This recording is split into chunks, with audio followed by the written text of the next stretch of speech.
Ito ang unyon ng mga Sosyalistang Republikang Soviet o mas kilala bilang USSR o Unyong Soviet.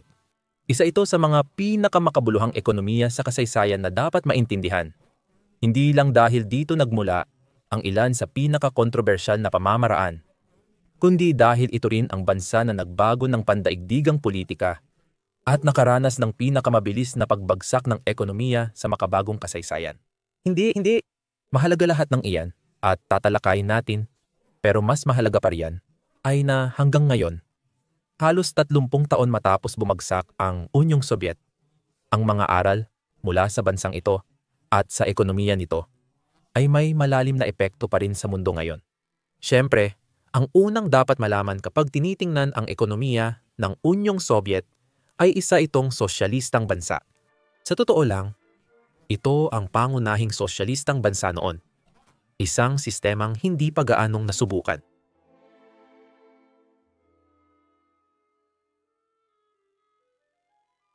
Noong taong 1917, ang Rusya ay labis na hindi pantay dahil sa sistemang pang-uri ng mga maharlika, opisyal at iba pa.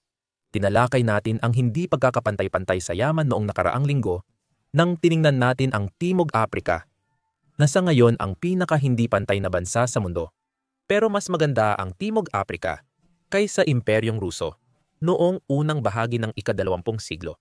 Sa huli, nagsawa rin ang mga tao ang pakikipaglaban sa unang digmaang pandaigdig para protektahan ang isang bansang hindi naman sila pinapakain ay tila hindi patas, at naging magandang pagkakataon ito para sa mga makapangyarihang leader na hikayatin ang mga masa ng proletaryo na labanan ang tunay na mga kaaway upang kunin ang kontrol sa mga paraan ng produksyon na bilang dagdag kaalaman ay isang kasabihang malalim na nakaugat sa ekonomiya.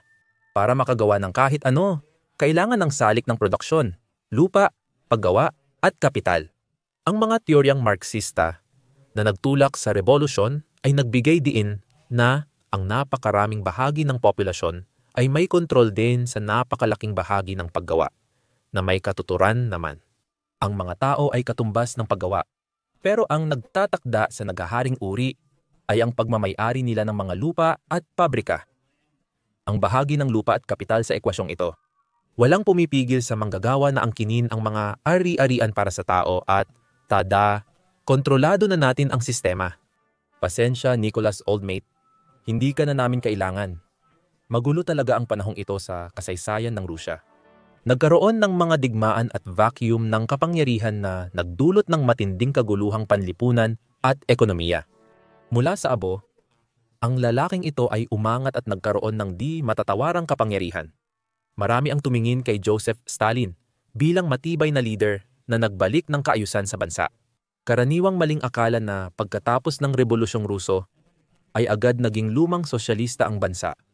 Pero sa totoo lang, hindi talaga nagsimulang mag-anyong ayon sa inaasahan nina Karl Marx o Vladimir Lenin ang bansa hanggang noong taong 1928, 4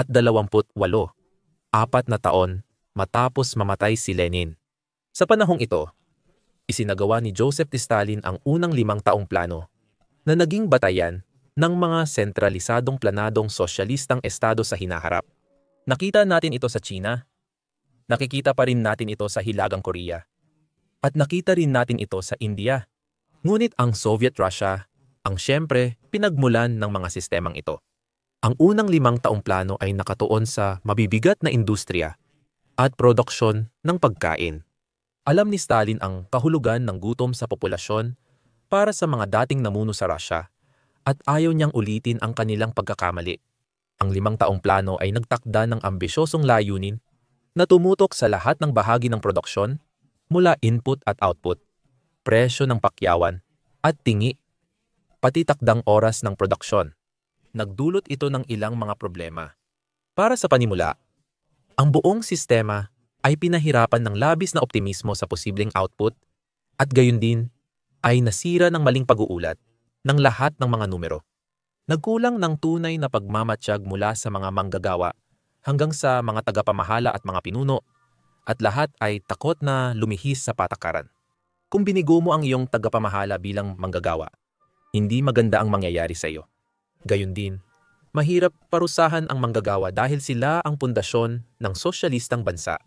Ang salitang Soviet ay galing sa Ruso, na ibig sabihin ay konseho o unyon ng mga manggagawa. Isang sistemang mas gumana ay ang magsinungaling na lang tungkol sa totoong bilang ng iyong produksyon sa lahat ng antas para lang matugunan ang pinakamababang pamantayan. Nagkasundo ang lahat na sumang-ayon sa kasinungalingang ito dahil pabor ito sa mga tao sa bawat antas ng produksyon para mapanatili ito at maiwasan ang parusa o pagpadala sa gulag. Isa pang malaking kapintasan ng sistemang ito ay ang kakulangan ng insentibo para magdagdag ng pagsisikap sa trabaho. Isang karaniwang limitasyon ng mga sistemang panlipunan ng Marxist-Leninist ay hindi ito nagbibigay ng sapat na motibasyon para maging mas produktibong manggagawa, tagapamahala o negosyo. Sa huli, ipapamahagi ang yaman ayon sa pangangailangan ng Estado at ang sariling pagsisikap ay halos walang epekto sa matatanggap mo. Karamihan sa mga tao ay dapat na maintindihan ito. Pero ang hindi napapansin ng karamihan ay hindi lang ito problema ng isang sosyalistang sistema. Sa mga mauunlad na bansa, karamihan ng manggagawa ay empleyadong may sweldo, tumatanggap ng batayang sahod, at posibleng bonus kung maabot ang target. Katulad sa Unyong Sobyet, kaunti lang ang insentibo para magsikap ang mga tao para lang hindi sila matanggal sa trabaho. Dahil dito, nangyari ang phenomenon na maraming manggagawa ang walang ginagawa sa malaking bahagi ng oras nila sa trabaho, tulad ng panonood mo ng video ngayon. O, nangyayari talaga ang tamad at walang motibasyong manggagawa sa mga sosyalistang bansa. Pero nangyayari rin ito sa mga kapitalistang bansa. Walang malaking pagkakaiba doon. Isang malaking epekto ang madalas na hindi napapansin ng mga nag-aaral ng sosyalistang estado. Ang maling pamamahala ng yaman na ibinatay sa politikal na ideolohiya imbes na sa teoryang pang-ekonomiya. Naalala mo ba ang mga planong pang-ekonomiya ni Stalin na nagmo-monitor ng input at output? Ganito kasi, dalawang dahilan kung bakit ginawa ito ng gobyerno. Una, para makita kung naging matagumpay ang plano. At pangalawa, para maipamahagi ang resources sa industriyang mahina ang performance. Kung ang pagsasaka ay nakagawa lang ng 1,000,000 tonelada ng patatas sa isang taon at dapat ay 2,000,000 tonelada ang target, ang Partido Komunista ay maglalaan lang ng doble ang mga manggagawa, doble ang pataba, at doble ang lupang sakahan para makagawa ng doble ring ani. Kadalasan gumagana ito. Pero tila baligtad ang pananaw nila sa lahat. Nagpasya ang Unyong Sobyet na gusto nila ng X na dami ng ani at hindi na nila iniintindi kung ano ang kailangang ilagay sa kabilang bahagi ng ekwasyon para makamit ang ganoong antas ng produksyon. Mahalaga ito sa politika. Sa Unyong Sobyet, nakakamit ang resulta sa pamamagitan ng pagpapagana ng mga bagay. Kapag nangako ang leader ng Partido Komunista ng patatas, siguradong may patatas ka. Pinaaalala sa akin ng sistema ang lumang palabas na Mythbusters, kung saan sinusubukan nila ang mga siyentipikong teorya gamit ang mga eksperimento sa telebisyon tulad ng pagtanggal ng semento sa truck gamit ang dinamita. Kapag hindi ka panapanabik ang totoong resulta para sa telebisyon, gagawa sila ng segment na tinatawag na pag-uulit ng resulta. Kadalasan mag-iipon sila ng maraming pampasabog at gagawing parang bunganga ng bulkan ang isang maliit na bahagi ng Southern California. Hindi ito magandang agham, pero nakakaaliw para sa lahat. Ganoon din ang nangyari sa Unyong Sobyet. Kung hindi sapat nakahanga-hanga ang resulta para ipakita sa mga tao ng bansa, magtatapon lang sila ng napakaraming yaman at paggawa sa problema hanggang makuha nila ang gusto nilang resulta. Hindi talaga ito magandang ekonomiya, pero nakakatuwa naman para sa lahat. Dahil dito, maraming yaman ang nasasayang sa mga larangan at industriya na hindi naman sana umiiral kung normal na kompetisyon ang umiiral sa merkado. At lumampas pa ito. Isipin mong isa kang ambisyoso at may kaduda-dudang moralidad na mid-level manager sa Soviet. Pwede mong patakbuhin ang pabrika mo ng mahusay gamit ang pinakakaunting yaman para makuha ang pinakamaraming produkto at baka gantimpalaan ka lang ng tapik sa balikat.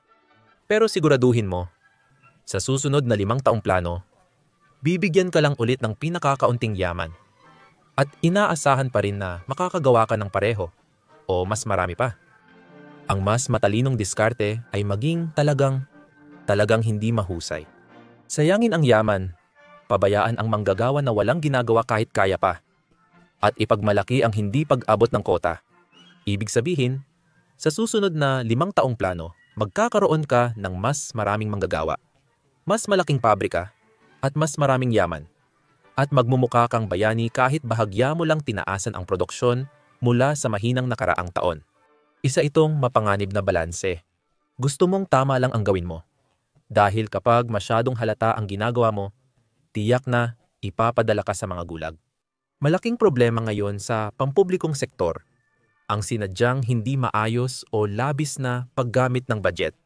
Karaniwan na sa mga ahensya ng gobyerno na humanap ng kahit anong paraan para magastos ang natitirang bahagi ng kanilang budget dahil alam nila na kapag hindi nila ito nagamit ngayong taon, babawasan ito sa kanila sa susunod na taon. Kaya halos mapipilitan kang gamitin ito. Ang kaibahan lang ay sa Unyong Sobyet. Ang pampublikong sektor ay lahat ng sektor. Kaya mas laganap ang isyong ito ng maling pamamahala ng mga yaman. Hindi pa rin natapos ang problema sa paghahati ng ari-arian. Halos mababaw lang ang isyong ito kung ikukumpara sa pagkahumaling ng Unyong Sobyet sa pag-iipon ng mga kapital na yaman.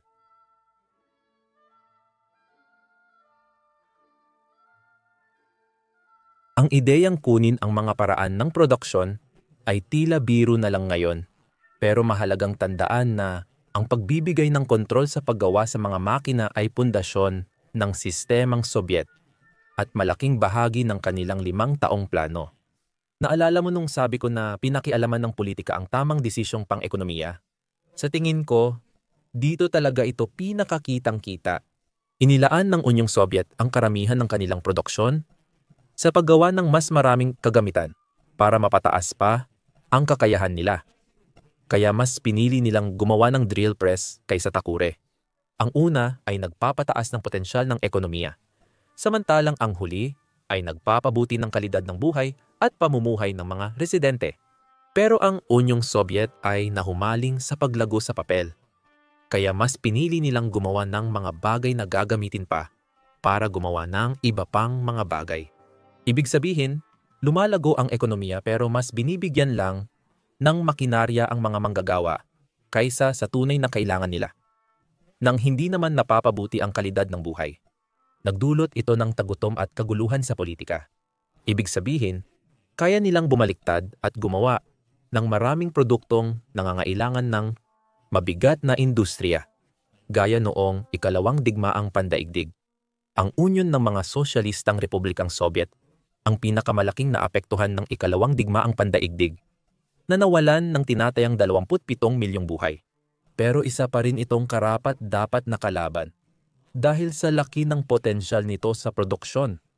Lagi kong sinasabi na hindi ako military historian, kaya pakinggan ninyo ang sinasabi ko ng may pag-iingat. Pero sa kasagsagan ng digmaan, sa labanan sa Kursk, ang pinakamalaking labanan ng mga tangke sa kasaysayan, nagwagi ang mga Sobyet laban sa mga Aleman dahil lamang sa kakayanan nilang magdala ng libu-libong dagdag na tangke sa labanan. Ang mga tangke ng Sobyet ay malayong mas mahina kumpara sa mga tangke ng Aleman. Pero nanalo sila dahil sa dami lang talaga na siyang sumasalamin sa buong sistema ng Sobyet sa madaling salita.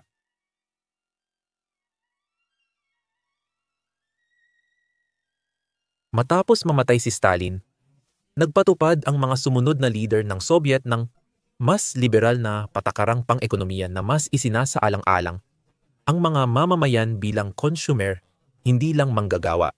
Ang paggawa ng hindi magagandang kagamitan sa pabrika ay napalitan ng paggawa ng hindi magagandang sasakyan para itaas ang pamumuhay.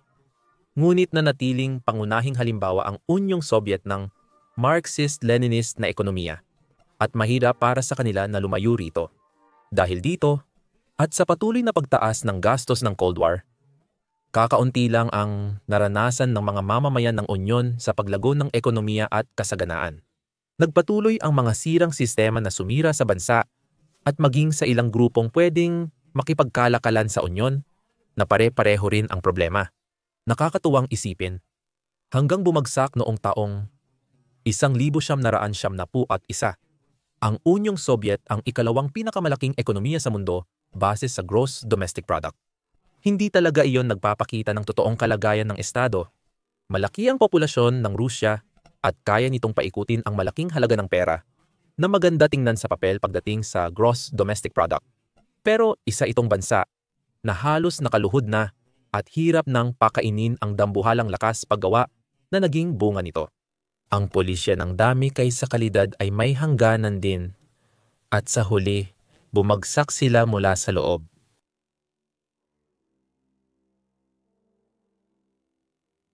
Ang Unyong Soviet ay isa ngang napaka-impluwensiyang bansa, pero mahalagang maunawaan ang mga pagkakamali at isyong naging dahilan ng pagbagsak nito para sa iba't ibang argumento na mahalaga pa rin hanggang ngayon. Madalas gawing sentro ng argumento ang mga pagkukulang ng Unyong Soviet para siraan ang mga patakarang sosyalista sa maunlad na bansa. Mahalagang maunawaan na ang mga pagkukulang na ito ay hindi dahil sa social welfare, kundi sa hindi pagtutugma ng mga ideolohiyang pampolitika at tamang teoryang pang-ekonomiya. Umiiral din ang pagiging tamad at kulang sa motibasyon ng mga manggagawa sa makabagong kapitalistang estado, gaya sa komunistang bansa. Pero sa kabilang banda, ang mga pagkukulang ay kailangan pa rin kilalanin kung ano talaga ang mga ito. Ang pagbibigay ng mas maraming yaman sa mga industriyang hindi maganda ang performance ay siguradong magreresulta sa mas marami pang industriyang hindi maganda ang performance.